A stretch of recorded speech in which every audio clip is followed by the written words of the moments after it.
Friend, इस वक्त हम दुबई में दुनिया का जो सबसे बड़ा मॉल है दुबई मॉल उसमें हैं। यहाँ पर एक लॉलीपॉप की शॉप है, उसमें ये गेम खेला जाता है, रोशा प्ले गेम। तो एक बच्ची है इसके अंदर, ब्रिटिश बच्ची है, तो ये गेम खेल रही है। वो बहुत से टोकन कलेक्ट कर रही है अपने पास।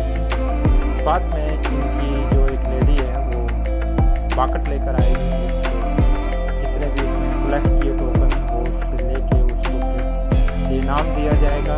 देखते हैं क्या नाम हासिल करती है ये बच्ची। यहाँ पर टोकन लेकर अंदर जाया जाता है।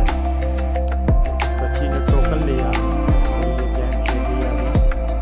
और देखते हैं क्या हासिल करती है ये इनाम में। आप भी देखें, आप भी अगर दुबई मॉल में आए तो